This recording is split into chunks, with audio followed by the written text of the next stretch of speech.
হিমহিম শীত, অলসতা কাজ করছে, শুধু লেপ মুড়ি দিয়ে ঘুমোতে ইচ্ছা করছে। কিন্তু অলসতায় সময় কাটালে আমাদের চলবে না।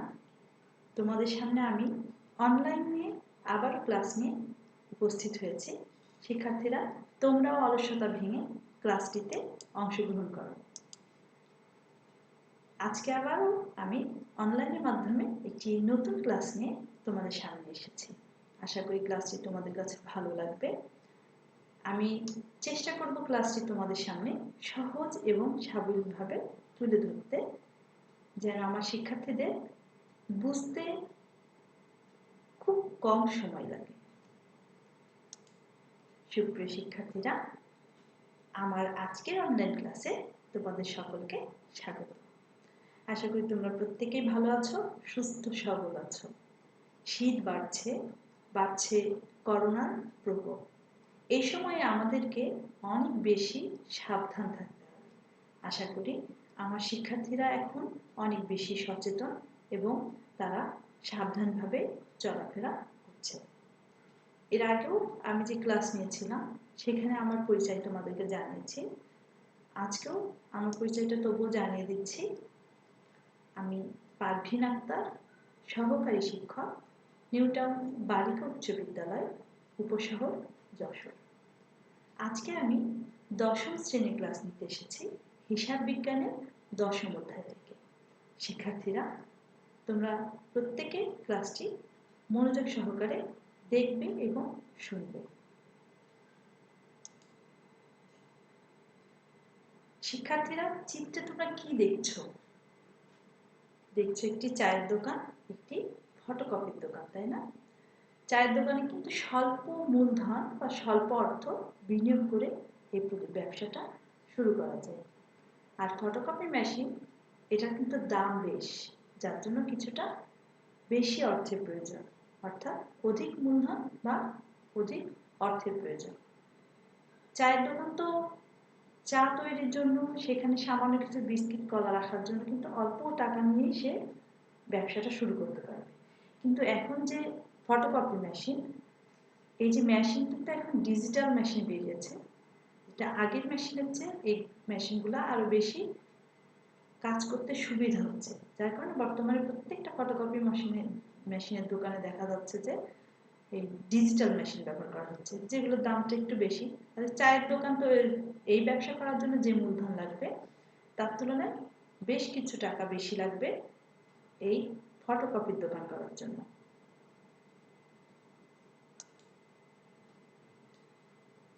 শিক্ষার্থীরা, নিচের চিত্রগুলো ভালো করে লক্ষ্য করো। দেখো, এখানে প্রথমে দেখা যাচ্ছে একটি সবজির দোকানদার, অর্থাৎ তিনি একজন সবজির ব্যবসায়ী। এখানে দেখো দেখা যাচ্ছে কি করছে একজন বিক্রেতা ক্রেতাকে ল্যাপটপ দেখাচ্ছে, অর্থাৎ তারা ল্যাপটপের ব্যবসা করেন, তাই না? আর ল্যাপটপের ব্যবসা করতে গেলে কিন্তু অবশ্যই অনেক বেশি পরিমাণে মূলধন বিনিয়োগ করতে হয়। কিন্তু সবজি বিক্রেতা যে সবজির যে ব্যবসাটা, এটার জন্য কিন্তু মূলধন বেশ কম। তবে ল্যাপটপের দাম, একটা ল্যাপটপের যে দাম, সেই টাকা দিয়ে হয়তো বা একটা সবজির দোকান দেওয়া সম্ভব। কিন্তু ল্যাপটপ তো আর একটা নিয়ে নয়, এবং বিভিন্ন ধরনের, যে বর্তমান সময়ের সাথে সঙ্গতি রেখে বিভিন্ন ধরনের ল্যাপটপ নিয়ে আসা হয় একটা দোকানে, তখন কি করা হয়, তাদেরকে অনেক বেশি মূলধন বিনিয়োগ করতে হয়। এরপরে দেখো একটা ফলের দোকান। এই যে ফলের দোকান, এখানেও কিন্তু পুঁজির পরিমাণটা খুব বেশি প্রয়োজন হয় না। এখানে স্বল্প মূলধন বা অর্থ নিয়ে এই ব্যবসাটা শুরু করা যায়। এটা একটা গার্মেন্টস, যেখানে কিন্তু একটা গার্মেন্টসে আমরা জানি যে শত শত কর্মী এবং শত শত মেশিন নিয়ে কাজ করা হয়। সেখানে বিভিন্ন ধরনের মেশিনও ব্যবহার করা হয় বিভিন্ন রকমের কাজের জন্য। কেউ কাটিং করছে, কেউ সেলাই করছে, কেউ বোতাম লাগাচ্ছে, কেউ বোতাম ঘাট করছে। এখানে কিন্তু অনেক রকমের মেশিন ব্যবহার করা হয়। সেই সাথে বিভিন্ন কর্মী বিভিন্ন কাজে থাকে, এবং একটা কাজের জন্য কিন্তু একজন কর্মী না, সেখানেও কিন্তু শত শত কর্মী কাজ করে থাকে। তার মানে এই একটা গার্মেন্টস দেওয়ার জন্য কতটা পরিমাণে মূলধন প্রয়োজন আমরা একটু নিশ্চয় বুঝতে পারছি। এখানে দেখো একটি গাড়ির শোরুম দেখা যাচ্ছে। গাড়িও তো আছে এরকম দামি, কম দামি, লক্ষ লক্ষ টাকা দামের গাড়ি, যার জন্য কিন্তু পুঁজিও সেই পরিমাণে বিনিয়োগ করতে হবে, অধিক পরিমাণে মূলধন বা অর্থ এখানে বিনিয়োগের প্রয়োজন পড়বে। তারপর দেখছে একটা দর্জির দোকানদার, তাই না? আমরা তো টেলার্সে ড্রেস সেলাই করতে দেই, সেখানে কি হয়, কিছু কিছু টেলার্সে গেলে দেখা যায় যে কয়েকজন কর্মী কাজ করছে, কয়েকটা মেশিন নিয়ে কাজ করে। আবার এখানে দেখছি কিন্তু একজন একটা মেশিন নিয়ে কাজ করছে। গার্মেন্টসে তো কত কর্মী, কত মেশিন, আর এখানে মাত্র একটি মেশিন নিয়ে একজন কাজ করছে। তাহলে তার মূলধন খুব সামান্য, মেশিন একটা কিনলেই তার হয়ে যাচ্ছে। তারপরে তো তাকে, সে কি করছে, অর্ডারি কাজ করছে, সেখান থেকে সে অর্থ পাচ্ছে, কিন্তু তার বিনিয়োগটা কিন্তু অনেক কম।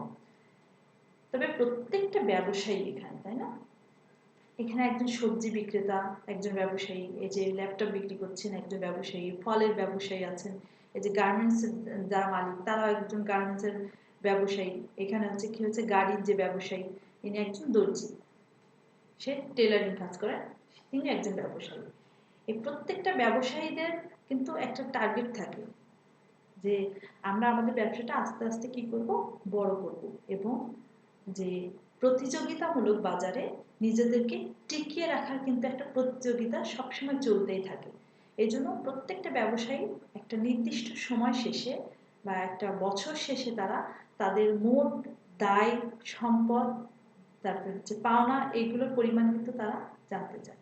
কতটা লাভ হলো, লোকসান হচ্ছে কিনা, তাদের ব্যবসাটা টিকিয়ে রাখা যাবে কিনা, আরো বড় করতে পারবে কিনা, আরো বিনিয়োগ করলে তাদের লাভবান হতে পারবে কিনা, এই বিষয়গুলো কিন্তু তারা জানতে চায়। যার কারণে তারা কি করে, বছর শেষে তাদের আর্থিক অবস্থাটাকে তুলে ধরার চেষ্টা করে, একটা হিসাব নিকাশ করে রাখে। আর এই হিসাব নিকাশ করার জন্য অবশ্যই কি করতে হবে, একটা বিবরণী প্রস্তুত করতে হবে, তাই না? বিবরণীর মাধ্যমে না করলে তো সেটা তো সঠিকভাবে গুছিয়ে করা যাবে না। তাহলে প্রত্যেকটা ব্যবসায়ী প্রতিষ্ঠান কিন্তু কি করছে, একটা বছর শেষে একটা আর্থিক বিবরণী প্রস্তুত করছে। সুপ্রিয় শিক্ষার্থীরা, আমার আজকের পাঠ ব্যবসায়ের আর্থিক অবস্থার বিবরণী। আর্থিক অবস্থার বিবরণী হচ্ছে একটা ব্যবসা প্রতিষ্ঠানের বছর শেষে যে আর্থিক যে অবস্থাটা তাদের কি, তাদের দায় দেনা, তাদের লাভ লোকসানের পরিমাণ, যে মূলধন যে বিনিয়োগটা করলো, সেই বিষয়গুলোকে তারা কি করে, একটা বিবরণীর মাধ্যমে প্রস্তুত করে থাকে। অর্থাৎ একটা প্রতিষ্ঠানের আর্থিক অবস্থা যখন একটা বিবরণীতে ছকের মাধ্যমে তারা তুলে ধরে, তখন সেটা হয়ে যাচ্ছে কি ব্যবসায়ের আর্থিক অবস্থা। অর্থাৎ দায় দেনা, সম্পদ, চলতি সম্পদ, স্থায়ী সম্পদ, চলতি দায়, দীর্ঘমেয়াদী দায়, এই সমস্ত বিষয়গুলো এখানে তুলে ধরা। এছাড়াও মালিকানার সত্ত্বগুলো এখানে থাকে। শিখন ফল। এই পাঠ শেষে শিক্ষার্থীরা আর্থিক অবস্থা কি বলতে পারবে, ব্যবসায়ের সম্পদ এবং দায় চিহ্নিত করতে পারবে, ব্যবসায়ের চলতি সম্পদ এবং স্থায়ী সম্পদের পার্থক্য করতে পারবে। আমি ইতিমধ্যে তোমাদের সাথে যে আলোচনা করলাম সেখান থেকে কিছুটা তোমরা জেনে ফেলেছো, তাই না?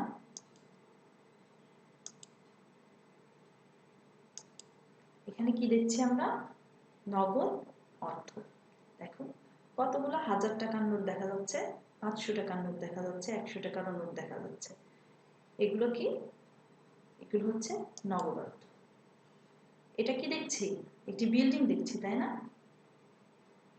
কয়তলার বিল্ডিং দেখা যাচ্ছে এখানে, এটা কি জানো, এটা হচ্ছে দালান কোঠা। এটি কিসের ছবি, টেবিল দেখা যাচ্ছে, অনেকগুলো চেয়ার দেখা যাচ্ছে, তাই না? এটা হচ্ছে আসবাবপত্র। আরেকটি ছবি দেখো, এই ছবিটার সম্পর্কে আমরা সবাই জানি, সবাই চিনি। বর্তমান সময়ের আধুনিক একটা প্রযুক্তির যে বড় একটা অবদান রাখছে সেটা হচ্ছে কি, কম্পিউটার। এই যে নগদ অর্থ দেখছি, দালান কোঠা দেখলাম, আসবাবপত্র দেখলাম এবং কম্পিউটার দেখলাম, এই সবগুলোই কিন্তু একজন ব্যবসায়ী বা মালিকের মালিকানাধীন থাকে এবং ব্যবসায়ের যে মুনাফা অর্জনের কাজে ব্যবহার করা হয়। অর্থাৎ ব্যবসায়িক কাজে এই সমস্ত বিষয়, এই নগদ অর্থ, দালান কোঠা, আসবাবপত্র এবং কম্পিউটারগুলো ব্যবহার করা হয়। আর ব্যবসায়ের এই সমস্ত যে নগদ অর্থ, দালান কোঠা, আসবাবপত্র, এগুলো ব্যবহার করা কেন, মুনাফা অর্জনের উদ্দেশ্যে। ব্যবসায়ের মূল লক্ষ্য কি? মুনাফা অর্জন করা। আর এই সমস্তগুলোকে কি বলা হয় জানো? এগুলো সব হচ্ছে সম্পদ। ব্যবসা প্রতিষ্ঠানে যে সম্পদগুলো ব্যবহার করা হয়ে থাকে এর মধ্যে কিন্তু সম্পদ দুই রকমের আছে। একটা হচ্ছে চলতি সম্পদ, একটা হচ্ছে স্থায়ী সম্পদ। তো সম্পদের কয় রকম প্রকার, কয়টা পেলাম? দুই রকম। একটা পেলাম হচ্ছে চলতি আর একটা হচ্ছে স্থায়ী। শিক্ষার্থীরা একটু চিন্তা করো, একটু ভাবো, দেখো বলা তোমরা বলতে পারো কিনা বা তোমাদের মধ্যে এই ধারণাটা কাজ করছে কিনা যে আর্থিক অবস্থা কি। যেটা আমরা পড়ছি, এখন আমি যে ক্লাসটা নিচ্ছি সেটা কিসের উপরে? আর্থিক অবস্থার বিবরণ, তাই না? এই আর্থিক অবস্থাটা কি?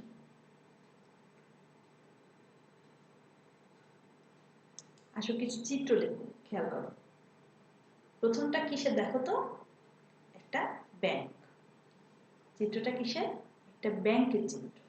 আর এখানে দেখা হচ্ছে দুইজন ব্যক্তি, তারা দুইজনের মধ্যে দুইজন দুজনের সাথে কথা বলছে।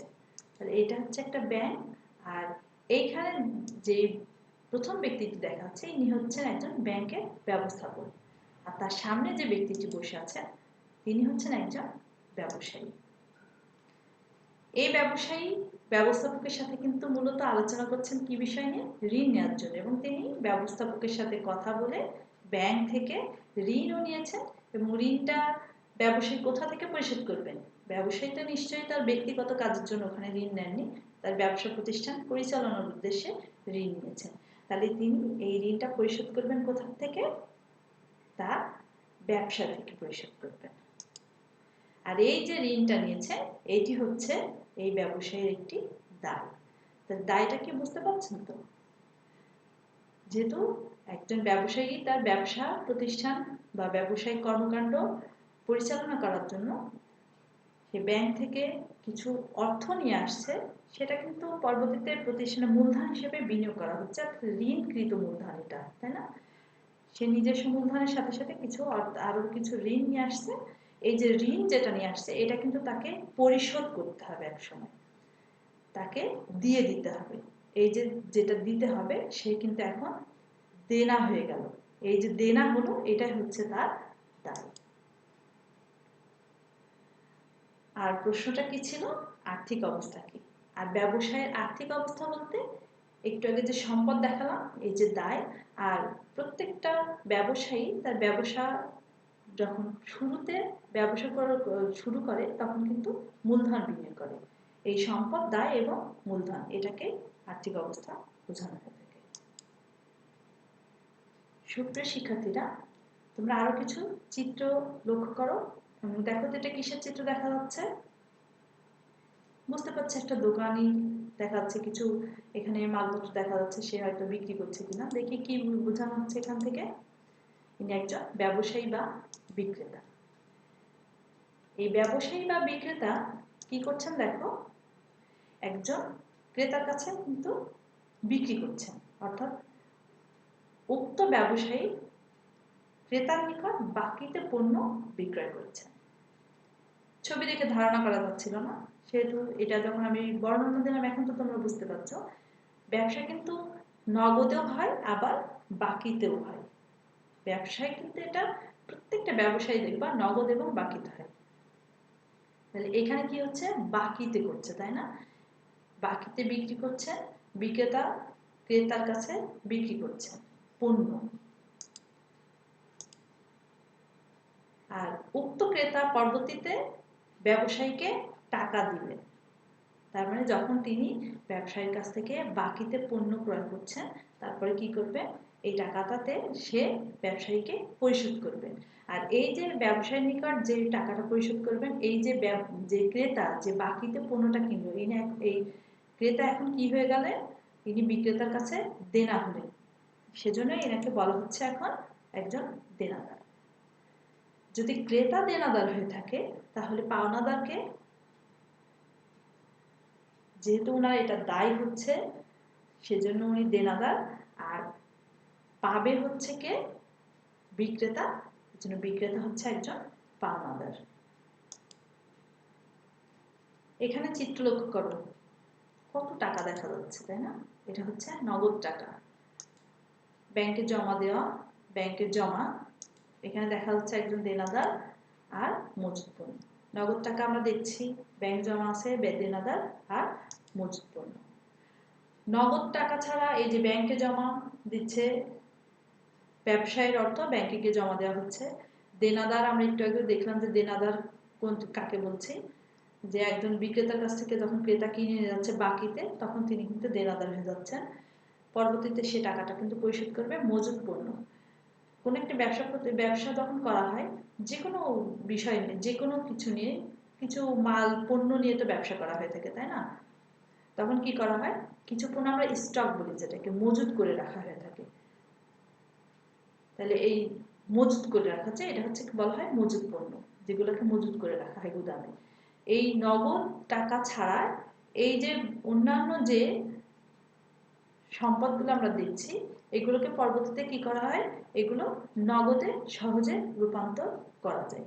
নগদ টাকা ছাড়া এই সম্পদগুলোকে 1 বছরের মধ্যে স্বাভাবিক প্রক্রিয়ায় নগদে রূপান্তর করা যায়। এই জন্য এই যে স্বাভাবিকভাবে 1 বছরের মধ্যে যে সম্পদগুলোকে নগদে রূপান্তর করা যায়, এগুলোকে বলা হচ্ছে চলতি সম্পদ। আমি একটু আগে বললাম যে সম্পদ কয় রকমের দেখেছিলাম, সম্পদ হচ্ছে 2 রকম, একটা হচ্ছে চলতি আর একটা হচ্ছে স্থায়ী।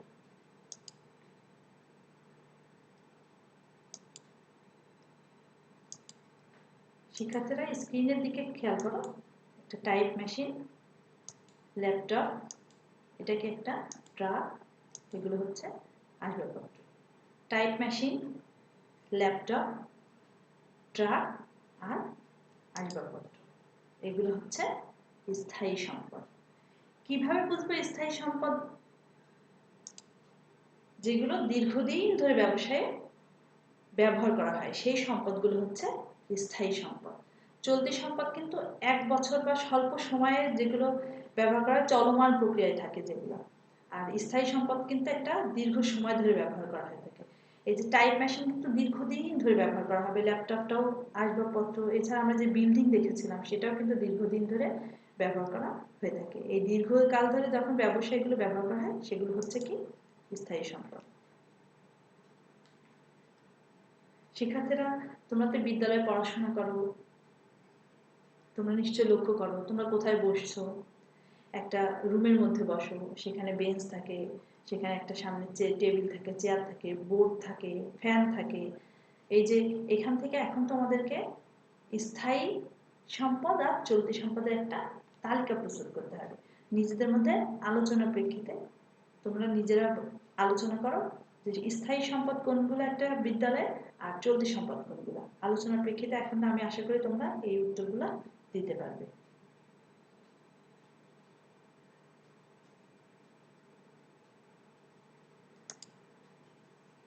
মূল্যায়নে চলে আসছি। প্রত্যেকটা চিত্র দেখিয়েছি, সাথে আলোচনা করেছি। এখন তোমাদের আশা করি তোমাদের সহজে তোমরা বুঝতে পেরেছ যে সম্পদ কোনগুলা, দায় কোনগুলা, স্থায়ী সম্পদ, চলতি সম্পদ, এগুলো তো আমি দেখিয়েছি, বোঝালাম, তাই না? এখন বলতে পারবে নিশ্চয় চলতি সম্পদ কাকে বলে? কাকে বলে? নগদ অর্থ বাদেও যে সম্পদগুলো 1 বছরের মধ্যে নগদে রূপান্তর করা যায়, সেগুলো কি চলতি সম্পদ। স্থায়ী সম্পদ কি? একটা ব্যবসা প্রতিষ্ঠানে যে সম্পদগুলো দীর্ঘকাল ধরে ব্যবহার করা হয় থাকে, সেটা হচ্ছে কি স্থায়ী সম্পদ। দায় কাকে বলে? দেখেছিলাম প্রথমে একটা চিত্র থেকে, একজন ব্যবস্থাপকের সাথে একজন ব্যবসায়ী কি করেছিল, আলোচনার প্রেক্ষিতে সেখান থেকে তার ব্যবসায়ের জন্য ঋণ নিয়েছিল এবং পরবর্তীতে সে ঋণটা ব্যবসা থেকে পরিশোধ করবে। এই যে ঋণ নিয়েছিল, এটা কিন্তু ছিল তার দায়।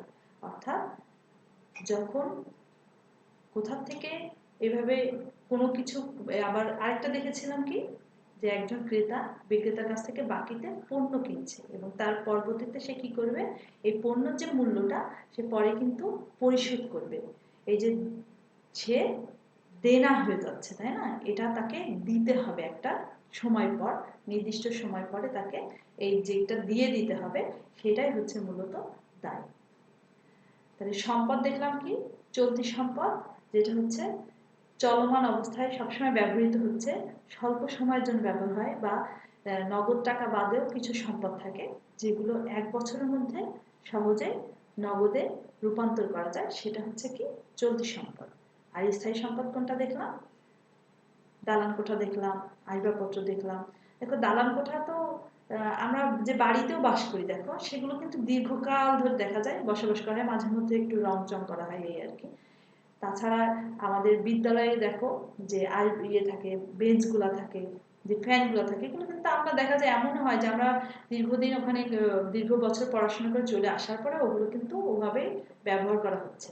অর্থাৎ স্থায়ী সম্পদ হচ্ছে কি? দীর্ঘ সময় বা দীর্ঘ কাল ধরে যেটা ব্যবহার করা হয়। আর দায়টা তো তোমরা বুঝতেই পেরেছ, যেটা পরিশোধ করতে হবে, যেটা দেনা। আর আমরা দেখেছিলাম দেনাদার, ওখানে কিন্তু দায় ছিল। আর পাওনা ছিল কোনটা? পাওনা তো তোমরা নিশ্চয়ই বুঝেছ, যখন বিক্রেতা বিক্রি করলো ক্রেতার কাছে, তখন সে হয়েছিল দেনাদার, কারণ তাকে দিয়ে দিতে হবে। আর বিক্রেতা যখন তার কাছে বিক্রি করেছে, সে কিন্তু পাবে, তাহলে সে হয়ে যাচ্ছে কি? পাওনাদার। তাহলে একটা দেনাদার হচ্ছে কিন্তু দায়, আর এদিকে পাওনা, যেটা পাওনাদার। তাহলে চলতি সম্পদ, স্থায়ী সম্পদ, এগুলো এখন তোমাদের বুঝতে আর সমস্যা নেই আশা করি।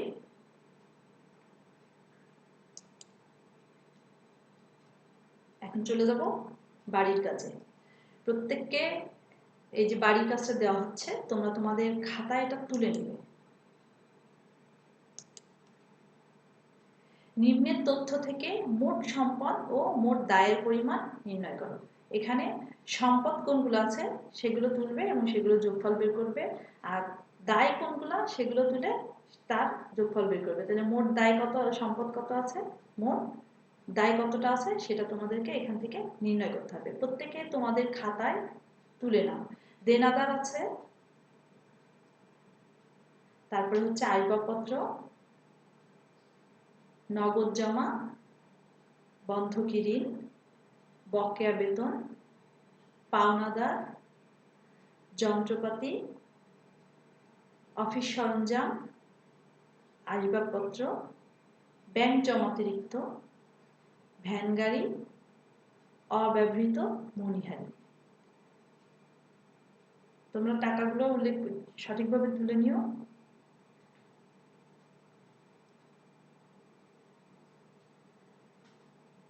আজকে এ পর্যন্তই যে ক্লাস নিয়েছি, আশা করি তোমরা সহজে বুঝতে পেরেছ। আমরা পরবর্তীতে এই আলোচনার প্রেক্ষিতে অঙ্ক করা শুরু করব, ঠিক আছে? আর অঙ্ক শুরু করার পূর্বে আমাদের তো কিছু বিষয় আগে জেনে নিতে হবে, তা না হলে অঙ্ক করাটা কঠিন হয়ে দাঁড়াবে এবং তখন মনে হবে যে খুব কঠিন, আমি অঙ্কটা করতে পারছি না। কিন্তু যখন আমরা তথ্যগুলো জেনে যাব সহজে, আর সেই তথ্যের প্রেক্ষিতে কিন্তু অঙ্ক খুব সহজে সমাধান করা সম্ভব হয়। আর কোনটা কোথায় যাবে, যে স্থায়ী সম্পদ, আমাদের কিন্তু আর্থিক বিবরণী প্রস্তুতের জন্য কিন্তু চলতি সম্পদ, স্থায়ী সম্পদ, মালিকানা সত্ত্ব, এগুলো কিন্তু লাগবে। আর এর জন্য কিন্তু এই বিষয়গুলো আমি তোমাদের প্রথমেই তোমাদের সামনে একটু সহজভাবে তুলে ধরলাম।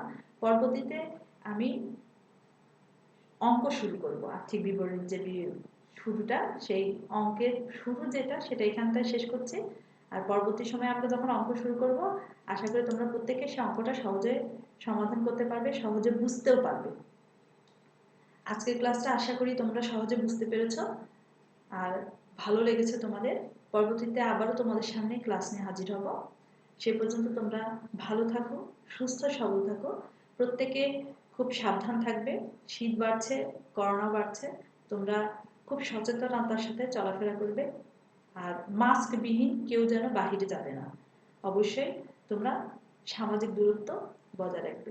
সকলকে ধন্যবাদ, সবাই ভালো থাকো। আমার ক্লাসটা এখানে আমি সমাপ্ত করছি।